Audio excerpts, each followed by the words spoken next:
بسم اللہ الرحمن الرحیم۔ جیسے کہ آپ کو معلوم ہے کہ آج 1 مئی ہے اور یہ ان مزدوروں کا دن ہے جو کہ اپنے خون پسینے سے اس معاشرے کی، اس ملک کی ترقی میں اپنا خون اور پسینہ شامل کرتے ہیں۔ یہ پاکستان کی تاریخ میں پہلی دفعہ ہے کہ ایک ایسی حکومت آئی ہے جو پرائم منسٹر عمران خان کی قیادت میں اس طبقے کے لیے جو کہ مزدور جس کو ہم کہتے ہیں، اور اس ملک کے لیے جو کہ اسلام کے نام پہ حاصل کیا گیا تھا، ان کی جو سوچ کا جو محور ہے وہ مزدور کی فلاح اور ان کی پروٹیکشن کے لیے انہوں نے ہمیشہ اپنی ترجیحات میں سے سب سے بڑی ترجیح، پہلی ترجیح مزدوروں کی فلاح کے لیے رکھی۔ آپ کو یہ بھی معلوم ہے کہ مزدور جب یہ شہروں میں آتے تھے تو کبھی ان کو دہاڑی ملتی تھی، کبھی ان کو نہیں ملتی تھی۔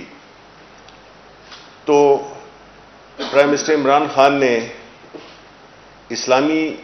فلاحی ریاست کے اصولوں اور روح کے مطابق ایک ایسا پروگرام تشکیل دیا جو کہ اس وقت یہ کورونا وبا آئی بھی نہیں تھی۔ وہ ایسا ایک سسٹم بنایا جس میں کہ مزدور جو کہ اپنا گھر بار چھوڑ کے شہروں آتا تھا اور سڑکوں سے اٹھا کر اس کو ریاست کا مہمان بنا دیا۔ نہ صرف یہ بلکہ ان کو عزت کے ساتھ نہ صرف رہائش کا بندوبست کیا پناہ گاہ کی صورت میں، اور اس کے ساتھ جڑے ہوئے لنگر خانے جس سے کہ وہ 2 وقت کی روٹی بھی کھا سکتا ہے، اور وہ مزدوری یا وہ دہاڑی جو اس کو ملتی تھی وہ اس کی بچت بھی ہوتی تھی اور وہ اپنے خاندان کو بھیج کر اپنے بیوی بچوں کا پیٹ بھی پالتا تھا۔ صرف یہی نہیں، پرائم منسٹر عمران خان کی حکومت نے جو صحت کے حوالے سے، کیونکہ صحت ایک ایسا مسئلہ ہے جو کہ کسی کو دیکھتا نہیں اور نہ وہ یہ دیکھتا ہے کہ وہ غریب ہے کہ امیر ہے، انہوں نے ایک زبردست پروگرام شروع کیا جو کہ ہم صحت کارڈ کے نام سے جانا جاتا ہے۔ اب صحت کے کارڈ کی وجہ سے ان کو، جب آپ کو ایک جو منیمم ریکوائرمنٹس ہوتی ہیں لائف کی، وہ ہوتی ہے کہ ایک رہائش، کھانا اور صحت، یہ 3 بنیادی چیزیں ہیں جو کہ ہر انسان کو، اور خاص طور پہ جو مزدور طبقہ ہے، اس کو اس کی اشد ضرورت ہوتی ہے اور اس کی پروٹیکشن چاہیے ہوتی ہے۔ تو یہ ایک اور غریبوں کے لیے انہوں نے اپنا ایک اور انیشیٹو لیا۔ اس کے ساتھ ساتھ جب یہ آئے تھے سعودی عرب کے ولی عہد، تو انہوں نے، میں اس سے موجود تھا اس ضیافت میں جس میں کہ انہوں نے اپنی تقریر میں اور کوئی ریکویسٹ نہیں کی سعودی ولی عہد سے، بلکہ ان سے صرف یہ کہا کہ ہمارے مزدوروں کا آپ خیال رکھیں۔ ان کی دل سے یہ آواز نکلی کہ آپ ہمارے مزدوروں کا خیال رکھیں اور ان کی فلاح بہبود کا بھی خیال رکھیں، اور نہ صرف یہ کہ جو سعودیہ میں جو جیل میں پڑے مزدور تھے ان کا رہائی کی بھی ان سے ریکویسٹ کی، جو کہ اللہ تعالیٰ کے فضل سے وہ کئی ہزاروں جو مزدور جو کہ سعودی عرب کے جیلوں میں پڑے ہوئے تھے ان کی واپسی بھی ممکن بنائی۔ اسی طرح ملیشیا سے اسپیشل جہاز بھیج کر ان کو واپس لائے۔ اور جو کورونا کے بعد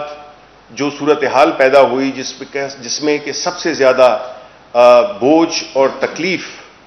وہ پڑی اس طبقے پہ جس کا کہ آج دن ہے، وہ ان کی جو ایک پروٹیکشن تھی، جو ان کی جو ایک دہاڑی، جو ان کی مزدوری، اس سے وہ بالکل محروم ہو گئے۔ تو اس کی وجہ سے سب سے پہلے جو ہے تو ان کو یہی احساس، ان کو یہی اس چیز کا خدشہ تھا کہ ان کا کیا ہوگا. یعنی کہ عمران خان کی جو بھی پالیسی رہی ہے اس کا جو محور ہے وہ مزدور ہی رہا ہے. انہوں نے احساس پروگرام کے تحت پہلے تو ان کے لیے 200 ارب کا پیکیج دیا، پھر اس کے ساتھ احساس پروگرام کے ذریعے 12,000 روپے ان مزدوروں تک، ان غریب لوگوں تک بڑے ٹرانسپیرنٹ اور بڑے آرگنائزڈ عزت نفس ان کی برقرار رکھتے ہوئے وہ ان تک پہنچائے. نہ صرف یہ بلکہ انہوں نے جو مالکان ہیں، جن کی صنعتیں ہیں، جن کی کاروبار ہیں، ان کو بھی اس بات پہ راغب کیا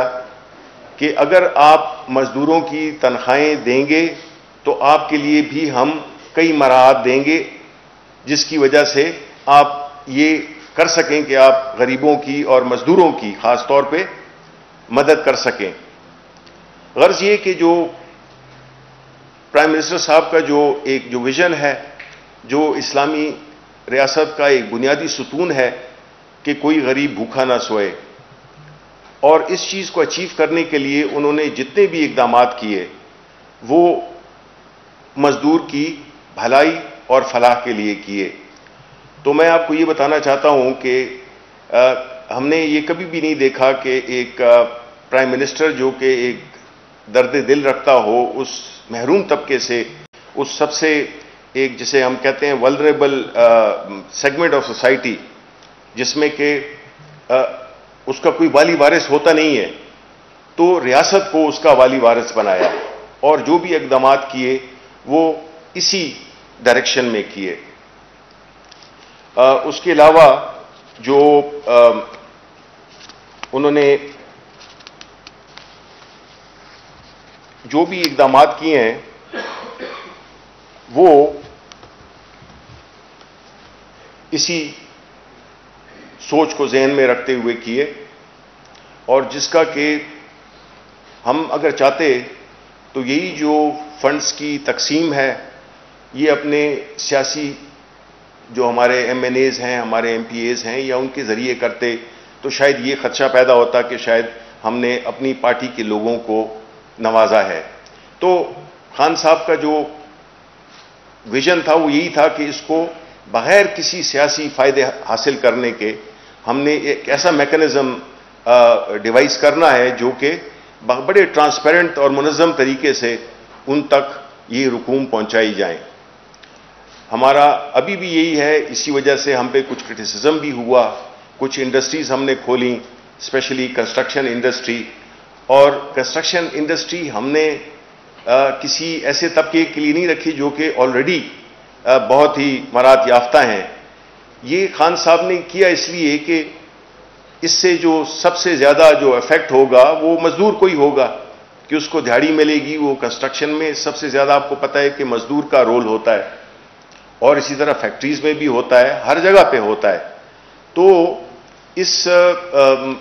بات کو مدنظر رکھتے ہوئے جو لاک ڈاؤن کا جو ایک سمارٹ لاک ڈاؤن کا جو ایک کانسیپٹ دیا، جس میں کہ ہم پہ کرٹیسزم بھی ہوا، لیکن جب آپ کے لیڈر کی سوچ ایک اس طبقے کی طرف ہو جو کہ وہ انہی کے بارے میں سوچتا ہو کہ ان کو کیسے جو ہے تو 2 وقت کا کھانا اور عزت کے ساتھ ان کو کوئی ایسی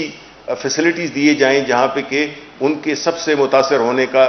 زیادہ خطرہ ہے. تو ابھی بھی جو ہم جتنے بھی اقدامات لے رہے ہیں کورونا کے حوالے سے، تو اس میں ہمارا جو ترجیح ہے اور ہمارا جو اس کی جو سوچ کا محور ہے وہ یہی ہے کہ ہم کس طرح سے ان کو پروٹیکٹ کر سکتے ہیں جو مزدور طبقہ ہے. تو میں بس یہی کہنا چاہوں گا کہ جو ہماری حکومت ہے آج کے دن کی نسبت سے، ہماری حکومت کے لیے تو تقریباً ہر دن مزدور کا دن ہے. ہماری پالیسی ہے اس میں سب سے پہلے یہی ہم کنسیڈر کرتے ہیں کہ ہمارا جو یہ طبقہ ہے اس کو ہم کس طرح سے محفوظ کر سکیں. بنیادی طور پہ یہی میں کہوں گا کہ اس ملک میں ہم نے ایسے طبقوں کو پروٹیکشن دینی ہوگی، اس کے بغیر ہمارا ملک آگے نہیں بڑھ سکتا. ان کا بہت بڑا رول ہے. تو ہم نے ایسے مواقع پیدا کرنے ہیں جس میں کہ ان کو یہ پروٹیکشنز مل سکیں، سوشل پروٹیکشنز مل سکیں، ان کو ایک تحفظ مل سکے، اور ساتھ ہی ساتھ ان کے لیے ہم کاروبار کے لیے بھی اپرچونٹیز دستیاب کریں۔ تو مجھے بڑی خوشی ہے کہ میں ایک ایسی پارٹی کا حصہ ہوں اور ایک ایسے لیڈر کا ورکر ہوں جو کہ صدقے دل سے جو ہے تو مزدور طبقے کے لیے سوچتا ہے،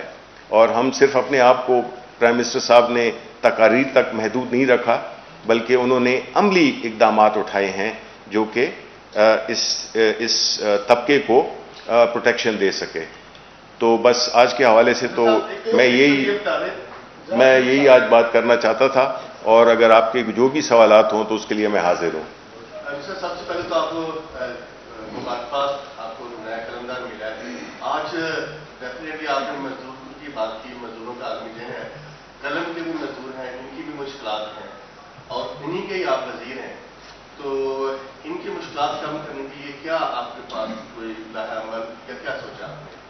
دیکھیں جی، اس میں کوئی شک نہیں ہے کہ جو ہمارے جو میڈیا کا جو رول ہے اور جو میڈیا کے جو ورکرز ہیں، میڈیا میں جو ایکٹیویٹی میں جو انوالو ہیں، وہ ظاہر ہے کہ ہماری منسٹری اور میرے اپنے بھی دل کے بہت قریب ہیں، بیکاز آپ ہی لوگ ہیں جو کہ ہماری باتیں آگے تک پہنچاتے ہیں۔ ایک تو جو آپ کے جو میڈیا کے ہم نے یہ دیکھا ہے کہ پچھلے کئی عرصے سے ان کا جو ہے جو فائنینشیل سچویشن ہے وہ کافی دگردوں ہے، تو حکومت نے نیگوسیشن کے ساتھ جتنے بھی بقایا جات تھے میڈیا کے حوالے سے، ان کی جو امپلائیز کی جو تنخواہیں تھی خاص طور پہ، اور ہمیں اس بات کا، جس طرح ہم نے کہا ہے کہ ہمارا محور ہوگا وہی کہ کیا ہو کہ یہ نہیں ہے کہ کسی ایک خاص، بیکاز یہ ایک ویلیو چین ہے کہ اس میں اونرز بھی آتے ہیں، اس میں ایڈورٹائزنگ ایجنسیز بھی ہیں، اس میں جو امپلائیز ہیں میڈیا ہاؤسز کے وہ بھی آتے ہیں، تو ہم کس طرح سے ایک میکنزم ڈیوائز کریں جس سے کہ کسی کی پیمنٹ جو ہے تو وہ اس کو کوئی دوسرا نہ لے جائے، تو وہ ایک ہم بڑے منظم ایک میکنزم ہم بنا لیے، اور انشاءاللہ آنے والے دنوں میں آپ دیکھیں گے کہ ہم آپ کو پروٹیکٹ کریں گے، آپ کی سیلریز کو بھی پروٹیکٹ کریں گے، اور ہر وہ اقدام کریں گے، بیکاز اس کے سوا جو ہے تو آپ چل نہیں سکتے، اور آپ اپنے پروفیشن پہ فوکس بھی نہیں کر سکتے۔ تو انشاءاللہ آپ کی جو بھی ایشوز ہیں وہ ہم بالکل اس کو بڑے احسن طریقے سے، آپ ہمارا حصہ ہیں، ہم آپ کا حصہ ہیں، تو ہم اس کو بڑے اس سے احسن طریقے سے اس کو ہم ریزالو کریں گے۔ صاحب اسی سے ریلیٹڈ ہے کہ پرسوں جو ہے ورلڈ پریس فریڈم ڈے ہے، آپ کیا سمجھتے ہیں کہ پاکستان میں جو جمہوری آزادی ہے، جو میڈیا کی آزادی ہے، وہ بالکل اسی طرح لائن میں ہے، اسی طرح قانون اور دائرے کے اندر ہے؟ دوسرا کوشچن یہ ہے کہ آپ نے انڈسٹری کے بارے میں، کنسٹرکشن انڈسٹری کے بارے میں اعلان کیا گورنمنٹ کی جانب سے کہ اس کو اوپن کر دیا گیا ہے، اور اس سے ریلیٹڈ جو ادارے ہیں وہ ابھی تک بند ہیں، دکانیں بند ہیں، سینیٹری کی دکانیں بند، آپ کیسے سمجھتے ہیں کہ انڈسٹری جو ہے وہ چل سکے گی؟ پہلی بات یہ ہے کہ آپ نے پریس کے حوالے سے جو انٹرنیشنل ڈے منایا جا رہا ہے، ظاہر ہے کہ جی دیکھیں کسی بھی پروفیشن کے ایک جسے کہتے ہیں کہ ہم ایک انٹرنیشنل قواعد و ضوابط ہوتے ہیں، اس کے اندر رہتے ہوئے وہ کہ ہمارے ملک میں ظاہر ہے کہ ہم ایک ایوالونگ اور ایک ڈیولپنگ ملک ہیں، کئی چیزیں ہوں گی جو کہ ہم ان کے ساتھ کمپیئر نہیں کر سکتے، بیکاز ہمارا جو ملک کی جو ساخت ہے، جو ہمارا کلچر ہے، جو ہمارا پولیٹیکل سسٹم ہے، ان ریالٹیز کو منظر رکھتے ہوئے ہم نے ایک ایسا سسٹم ایوالو کرنا ہے یا کرنا چاہیے جس سے کہ آزادی اظہار رائے بھی کمپرومائز نہ ہو، اور کوئی ایک ایسا غیر ذمہ داری کا کوئی ایسا بھی اندیشہ نہ ہو جس کی وجہ سے ایک تناؤ معاشرے میں آئے، ایک تذبذب کا شکار ہو، اور ایک سینسیشنلزم نہ ہو۔ دوسری بات یہ کہ آپ نے بات کی کہ یہ جو کنسٹرکشن اور اس کے ساتھ جو ظاہر ہے کہ اس کے ساتھ 40 یا 50 سے زیادہ انڈسٹریز اس سے وابستہ ہیں، جس میں دکانیں بھی ہیں، جس میں ہارڈ ویئر سٹورز بھی ہیں، جس میں پینٹ شاپس بھی ہیں، اس سب پہ کل اس پہ ہماری بات ہوئی تھی، اور یہ جو ہے بنیادی طور پہ آپ کو پتہ ہے کہ ایک کنسٹرکشن میں ایک سٹیج ہوتا ہے جس میں کہ جس کو آپ گرے اسٹرکچر کہتے ہیں، اور دوسرا ہوتا ہے فنیشنگ پروڈکٹس کا جس میں کہ جن کا آپ نے حوالہ دیا۔ تو ہمارا پہلی ترجیح جس طرح ہم کہہ رہے ہیں کہ ہماری مزدور ہیں، تو وہ کام تو فوراً شروع ہو جائے گا، اور ساتھ ہی میں ابھی ہم نے اس کی سیکوینسنگ کی ہے، یعنی کہ اس کو کس ترتیب کے ساتھ ہم نے کن کن انڈسٹریز کو کھولنا ہے کہ وہ ایک مکمل طور پہ، کیونکہ اگر آپ آج شروع کرتے ہیں تو اس میں تھوڑا ٹائم لگتا ہے، لیکن میں آپ کی بات سے اتفاق کرتا ہوں، اس کی ہم نے سیکوینسنگ کر لی ہے کہ فیز 1 میں کون سی انڈسٹریز یا دکانیں کھلیں گی، فیز 2 میں کون سی کھلیں گی، تو 2 فیزز ہیں اس کو ہم نے اتنا زیادہ لمبا بھی نہیں کیا، لیکن مد نظر رکھتے ہوئے جو آج کل کورونا کی وجہ سے جس میں کہ ہمیں احتیاط کی بے انتہا ضرورت ہے، ہاں یہ ضرور ہم نے کیا ہے کہ ہم ایس او پیز اس کے لیے بڑے اسٹرکٹ بنا رہے ہیں کہ اس ایس او پیز کے اندر رہتے ہوئے وہ کیا جائے، اور میری اس آپ کی وساطت سے یہ بھی ریکویسٹ ہے پاکستانی عوام سے کہ ان کو احتیاط کا دامن ہاتھ سے نہیں رہ جانے دینا چاہیے. اس میں یہ ایک ایسی وبا ہے جو کہ اس کو ہم لائٹلی نہیں لے سکتے. ان مجبوریوں کے اندر رہتے ہوئے ہم نے اپنا طریقہ کار وضع کرنا ہے کہ ہم کس طرح سے احتیاط بھی، جس میں کہ ہماری صحت کو اور ہمارے جو ساتھ ورکرز ہیں یا ہمارے ساتھ لوگ ہیں، ہماری فیملیز ہیں، وہ بھی متاثر نہ ہوں، اور کاروبار زندگی بھی چلتا جائے، بیکاز ہم افورڈ نہیں کر سکتے ہیں. کیونکہ جو سب سے پہلا جو طبقہ افیکٹ ہوگا اس میں لاک ڈاؤن میں، کمپلیٹ لاک ڈاؤن میں، وہ یہی ہے کہ جو دیہڑی دار ہے، جو غریب ہے، جو دکاندار یا چھوٹے کاروبار والا ہے. تو اسی خان صاحب کا یہی ایک وہ رہا ہے، ترجیح رہی ہے کہ وہ ان کی ہر جو بھی پالیسی آپ دیکھ لیں، اس کا آپ کو جو بنیادی جو اس کا جو وجہ ہوگی وہ یہی ہوگی کہ کس طرح سے مواقع کریٹ کیے جائیں کہ لوگوں کی صحت بھی کمپرومائز نہ ہو اور لوگوں کا کاروبار کا بھی جو آمدن ہے، دیہڑی ہے، وہ بھی چلتا رہے. حالت ہے کہ بزنس ٹائم آف پاس میں سب سے پہلے تو میں آپ کو خوش آمدید کہتا ہوں، اور آپ ایک ایسے والد کے بیٹے ہیں جن کا میں نے انٹرویو بھی کیا، اور انہوں نے ہمیشہ آواز اٹھائی غریب طبقے کے لیے، جس طرح آپ کو اللہ تعالیٰ نے ان کا ایک مقام دیا ہے. تو میری گزارش ہے کہ بہت سارے اس وقت جو اخبار نویس ہیں انتہائی برے حالت میں، کیونکہ میں خود ایک اخبار کا ایڈیٹر ہوں اور بزنس ٹائم سے میں 30 سال سے چلا رہا ہوں. آپ یقین کریں کہ اتنے برے حالات اپنی زندگی میں کبھی نہیں دیکھے، اور خاص طور پر جو ہمارا جو ریجنل پیپر ہے وہ بالکل فارغ ہو گیا، ان کی تو بالکل یعنی کہ وہ سمجھے سموسے بیچنے پہ آ گئے. تو اس کے لیے آپ کو ایک کمپلیٹ اسٹیپ کب دیں گے؟ اور دوسرا یہ ہے کہ جو لاک ڈاؤن ہے یہ اس کو کب یوز کریں گے، کیونکہ لوگوں کے بہت بڑے حالات ہیں. لوگ باہر روڈوں پہ بیٹھے ہوئے دکانوں کے ڈاؤن کی ہے، اور وہ دیہڑی کے لیے بیٹھے ہوئے کہ کیا کیا جائے، کس طرح بچوں کو کھانا دیا جائے. جس طرح اسی کا ذہنی سوال یہ ہے کہ 25% کوٹا گورنمنٹ کا قانون تھا وہ غیر اعلانیہ معطل کر دیا گیا ہے، اسی کا ذہنی سوال ہے. کس چیز کا کوٹا جی؟ Regional quota. اچھا، اخبارات کا. دیکھیں جی، آپ کے جو سوالات ہیں بڑے اہم سوالات ہیں اور اس کا تعلق لوگوں سے ہے. جہاں تک آپ کے اخبارات کا تعلق ہے، ظاہر ہے کہ ابھی ہم آئے ہیں، ہماری ایک مجھے بڑی خوشی ہے کہ ہماری ایک ٹیم ہے، بڑے اس میں تجربہ کار لوگ اس میں شامل ہیں. جنرل باجوہ بھی ہیں،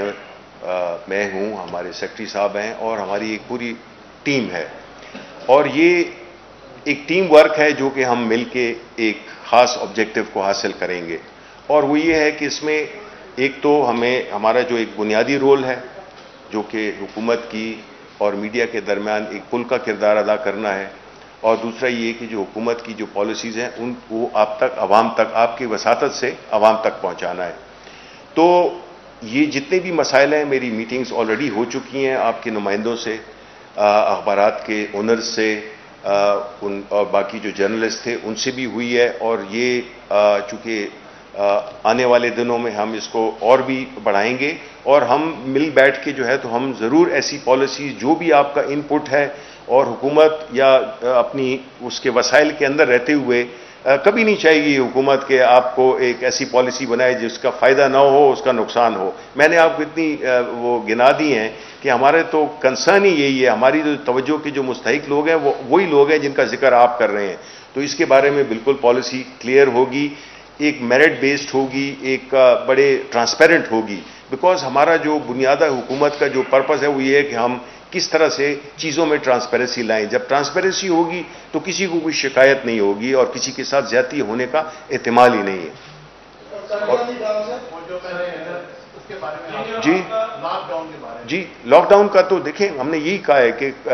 جو پرائم منسٹر صاحب تھے وہ یہی چاہتے تھے کہ اگر لاک ڈاؤن جس طرح کے کچھ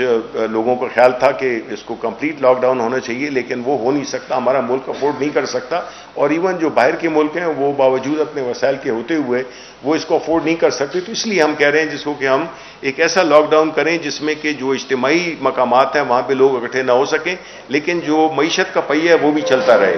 تو آپ کا جو ریجنل کوٹا کی بات کی ہوئی تھی، یہ سارے پہلو ہم اس کو دیکھ رہے ہیں، اور انشاءاللہ آپ کی مشاورت سے، آپ کی تعاون سے ہم ایسا ایک میکنزم لائیں گے جس میں کہ یہ شکایات نہ ہوں. سر یہ ٹیکنالوجی کی جو ابھی سیناریو ہے کرونا وائرس سے دنیا میں اس سے پہلے کبھی نہیں دیکھا، اور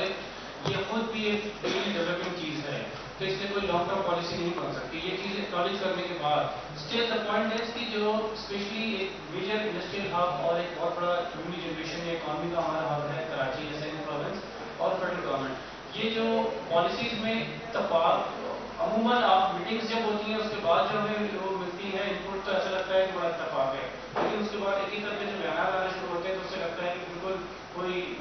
کون سا پارٹ. تو یہ کیسے آپ لوگ مینیج کریں گے I mean between the Sindh government and یہ جو لاک ڈاؤن ہو یا اکانومی ہو، because you can not run in isolation, کہ پنجاب میں بہت ساری ایسی انڈسٹریز ہیں، سب کچھ ہے جو کراچی بیسڈ ہیں، ٹرانسپورٹیشن کی پرابلمس ہیں، تو وہ جو ابھی تک اس گیپ کو کیسے فل کیا جائے گا؟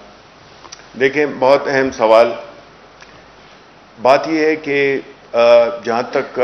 ہماری حکومت کا تعلق ہے تو ظاہر ہے کہ ہمارا ہمیشہ یہ سٹانس رہا ہے، اور ہم ابھی بھی یہی سمجھتے ہیں کہ اس ملک کی اگر بقا ہے تو ہم اس کو انفرادی یا صوبائی سطح پر اس کو ہم حل نہیں کر سکتے. یہ ایک نیشنل مسئلہ ہے، اور اس میں ہم نے ایک قوم اور ایک ٹیم کے طور پہ ہم نے اس چیز کو ایڈریس کرنا ہے. جس طرح آپ نے بالکل درست کہا کہ اس طرح کی سچویشن کبھی ہم نے نہیں دیکھی تھی ملک میں، بلکہ کئی ملکوں نے نہیں دیکھی تھی. اب اصل چیز کیا ہے کہ 18ویں ترمیم کے بعد جو صوبے ہیں، چاہے وہ انڈسٹری ہو، انکلوڈنگ انڈسٹریز کا جو سبجیکٹ ہے، یہ سارے ڈیوالو سبجیکٹ ہیں. صحت کا سبجیکٹ ڈیوالوڈ ہے، لیکن ہماری جو فیڈرل حکومت ہے ہم تو ایک پالیسی گائیڈ لائن دے سکتے ہیں، اور ہماری کوشش یہی ہے کہ ہم نے اس کو بیلنس کرنا ہے. کس طرح اگر ایک طریقہ تو یہ ہے کہ ہم بالکل سب کچھ بند کر دیں اور گھروں میں بیٹھ جائیں. آپ خود بتائیں کہ یہ والا جو فارمولا ہے یہ فیل ہو گیا ہے، نہ صرف پاکستان میں، کئی اور امریکہ جیسے ملکوں میں بھی یہ فیل ہو گیا ہے. تو ہم نے پرائم منسٹر کی ایک ہی کنسسٹنٹ پالیسی تھی اور سوچ تھی کہ انہوں نے پہلے دن سے یہی کہا تھا کہ ہم مکمل لاک ڈاؤن نہیں کر سکتے. اس کی بنیادی وجہ تھا، جس طرح میں نے کہا، کہ ان کا جو ذہن تھا وہ وہی تھا کہ کس طرح سے آپ کئی لوگ جو ہیں ہم میں سے جو وہ ہیں اہل ثروت ہیں یا اپنا گزارا کر سکتے ہیں وہ تو چلیں گزارا کر لیں گے، لیکن جو لوگ نوکریوں پہ ہیں، چھوٹے کاروبار ہیں، مزدور ہیں، دیہڑی دار ہیں، ان کو کس طرح سے پروٹیکٹ کیا جائے. تو وہ والی جو ان کی سوچ ہے وہ پری ڈومیننٹ رہی، اور اس میں یہی کہا انہوں نے کہ اس کو ہم اس طرح سے مینیج کریں کہ ہم اپنے آپ کو خطرے میں بھی نہ ڈالیں، لیکن ایٹ دا سیم ٹائم ہماری اکانومی بھی چلتی رہے، بیکاز ہم افورڈ ہی نہیں کر سکتے ہیں. ہم ویسے ہی ایک قرضوں میں ڈوبے ملک ہیں، تو ہم اگر یہ بھی کر دیں تو پھر کس طرح کاروبار زندگی چلے گا، کس طرح سے یہ سپلائی چین مکمل ہوگی. تو ہماری درخواست ہمیشہ رہی ہے، اور میں سمجھتا ہوں کہ سندھ حکومت اس سلسلے میں ان کو یہ ہو گیا ہے، اور ہماری نہ صرف جس طرح آپ کہہ رہے ہیں کہ میٹنگز میں ایک یونانیمٹی نظر آتی ہے، بلکہ اب جو ہماری جو ایوالونگ سچویشن ہے اس میں سب کو احساس ہو گیا ہے کہ ہم اس کو ایکسٹریمز پہ لے جا ہی نہیں سکتے. ہم نے وہ ایک مڈل گراؤنڈ، وہ ایک بیلنسنگ، اس میں کیئر، اس میں ساری چیزوں کو مد نظر رکھتے ہوئے جو بھی ایس او پیز ہیں جو وضع کریں، بس ایس او پیز ہر صوبہ اپنا کرے. ہر انڈسٹری کے بارے میں علیحدہ ایس او پیز ہوں، کیونکہ ہر انڈسٹری مختلف ہوتی ہے، دوسری انڈسٹری سے اس کی ریکوائرمنٹس ڈفرینٹ ہوتی ہیں. تو وہ پروسیس جو ہے تو اس کو اڈاپٹ کرنا چاہیے. اور ہم سمجھتے ہیں کہ یہ اگین کوئی یہ نہیں کہہ سکتا کہ ایک صوبہ اگر ترقی کرے گا تو باقی نہیں کریں گے. یہ ہمارا ایک ملک ہے، چاہے ہماری مخالفتیں ہوں، ہماری سیاسی ڈویژنز ہوں، لیکن جب پاکستان اور پاکستان کے عوام کا تعلق ہے، ہماری حکومت کا یہ ماننا ہے اور اس کی فرم بلیف ہے کہ ہم نے سب کو ساتھ لے کے چلنا ہے اور ہم نے ان کی پوری جو ہماری جو عوام ہے ان کی بہتری کے لیے وہ سٹیپس لینے ہیں جس کی وجہ سے ان کو کم سے کم تکلیف ہو. شبلی فراز صاحب، آپ کو یہ منصب سنبھالنے کے مبارکباد. آپ ایک عظیم نظریاتی باپ کے بیٹے ہیں، اس لیے آپ سے توقعات بھی زیادہ بڑھی ہیں. سر، آپ نے فرمایا کہ مزدور دوست ہیں خان صاحب، تو آئین کا پریمبل میں یہ لکھا ہوا ہے کہ اس ملک کے جو بالغ لوگ ہیں ان سے ان کی استطاعت کے مطابق کام لیا جائے گا اور ان کی ضرورت کے مطابق ان کو پے کیا جائے گا. اس پر کب عمل ہوگا؟ ایک چھوٹی سی بات سر میں لبرٹی دیتے ہوئے کہہ کہ آپ کو اور جنرل آصف باجوہ کو منصب ملنے کے بعد آپ کی پرائم منسٹر سے ملاقات ہوئی. جو میٹنگ ہوتی ہے رائٹ سائڈ پہ بیٹھے رہتے جنرل صاحب. تو یہ معاملات ضابطے انفارمیشن کے کیسے چلیں گے؟ کیا کوئی بٹوارا ہوگا یا آپ ان کی شفقت کے سائے پہ رہ کے کام کریں گے؟ Thank you. آپ کی گڈ انٹینشنز کا جی بالکل. میرا آپ جو ہے ایک نئے سوچ اور عزم کے ساتھ آئے ہیں، تو آپ کے ذہن میں جو ہے کیا اس انفارمیشن منسٹری میں تبدیلیاں متوقع ہیں مزید؟ Thank you. پہلے آپ کی جو بات تھی کہ کانسٹیٹیوشن میں اس میں کوئی شک نہیں ہے کہ اس میں اس بات کا اظہار کیا گیا ہے جس میں کہ سب کو ایکول مواقع اور کام کرنے کی اپرچونٹی ملے گی. ظاہر ہے کہ ہماری بھی یہی ترجیح ہے کہ یہ جو ایک عوام کے ساتھ جو ہم نے ایک آئین بنایا ہے ان کے لیے بنایا ہے کہ ہم اس ملک کو کس طرح سے لے کے چلیں گے جس میں کہ ہر شخص کو ایک لیول پلینگ فیلڈ ملے، ان کو اکنامک اپرچونٹیز، سوشل ڈسکرمنیشن نہ ہونا، ہر طبقے کی پروٹیکشن ہونا، یہ ہمارے اہداف ہیں. اب آیا اس میں مکمل طور پہ ہم وہ ہو گئے ہیں، اس کے اچیو کر لیا ہے؟ ایسی بات نہیں ہے، لیکن منزل یہی ہے اور ہر ہماری جو پالیسی ہوگی، جو ہماری سوچ ہوگی وہ اسی ڈائریکشن میں ہوگی، بیکاز کون نہیں چاہے گا کہ اس طرح سے ہو. دوسری بات یہ ہے کہ آپ نے ذکر کیا پرائم منسٹر صاحب کے ساتھ جو ہماری پہلی ملاقات تھی منصب سنبھالنے کے بعد، تو دیکھیں جی پرائم منسٹر صاحب اس بات میں بڑے کلیئر ہیں اور ہمیں بھی جو انہوں نے ڈائریکشن دی وہ بڑی کلیئر ہے. اس میں کوئی بٹوارا ہے نہیں. یہ جس طرح میں نے کہا یہ ایک ٹیم ورک ہے. ٹھیک ہے، میرا ایک سیاسی بیک گراؤنڈ ہے، جنرل صاحب کا ایک اس معاملے میں انہوں نے اس فیلڈ میں اپنے میں کافی مہارت اور کافی ایک اچھا انہوں نے ایک کردار ادا کیا ہے. تو آیا یہ بہتر نہیں ہے کہ وہ ایک مل کے ہم ایک ٹیم، یہ دیکھیں آپ کو نظر آ جائے گا، وہ آپ سے کوئی بات چھپی رہے گی نہیں. ہم بالکل ایک ٹیم بن کے ہیں، ایک ٹیم بن کے ہم کھیلیں گے اور مقصد یہی ہے کہ یہ جو انفارمیشن منسٹری ہے اس کو کس طرح سے ہم ری انویٹ کریں، بیکاز ہم سمجھتے ہیں کہ جو انفارمیشن منسٹری ہے وہ بڑی پرانی خطوط پہ چل رہی ہے اور ہم چاہیں گے کہ اس میں جو 21ویں صدی کے جو تقاضے ہیں، جو نیا دور ہے، نئی ریالٹیز ہیں، سوشل میڈیا ہے اور کتنی اس قسم کی چیزیں ہیں جس سے کہ صحافت بھی چینج ہو گئی ہے، ٹیکنالوجی بھی چینج ہو گئی ہے، لوگوں کی سوچ بھی چینج ہو گئی ہے. تو ہم کس طرح سے اس کو، یہ جو گیپ ہے بہت بڑا، جو حقائق ہیں اور جو کہ جس طریقے سے چل رہی تھی انفارمیشن منسٹری، ہم اس کو کس طرح سے اپ گریڈ کریں، ان ٹیون کریں جو ماڈرن تقاضے ہیں، جو وقت کے تقاضے ہیں اس منسٹری کے جو فرائض ہیں، اس کو کس طرح سے بہترین طریقے سے. اور میں آپ کو بتاؤں کہ یہ بھی خیال ہمارا بڑا اس میں ڈومیننٹ ہے کہ ہم نہیں سمجھتے کہ جو انفارمیشن منسٹری ہے اس کا رول یہی آ کے کہ گورنمنٹ کی پالیسیز کو وہ کرنا، اپنی تعریفیں کرنا. ہم چاہتے ہیں کہ ہم یہ ملک کے لیے کریں. ہم یہ چاہتے ہیں بیکاز اس میں ایک انٹرنل ایسپیکٹ ہے اور ایک ہے ایکسٹرنل. ہم نے اس کا جو آؤٹ ریچ ہے وہ اس طرح سے بنانا ہے، اس منسٹری کو اس طرح سے کیپیبل بنانا ہے کہ جو بیرونی ہے، ابھی آپ کو پتہ ہے کہ ابھی لڑائیاں کم ہوتی ہیں جہازوں اور بمباریوں سے، اب انفارمیشن کا دور ہے. تو ہم کس طرح سے اپنے جو بیرونی ہمارے جو نیشنل سیکیورٹی ہے اس کا بھی ہم نے خیال رکھنا ہے کہ کس طرح سے ہمارے بارے میں تاثر پھیلایا جاتا ہے. ہمارے جو دشمن ملک ہے خاص طور پہ انڈیا، کس طرح سے وہ ہمیں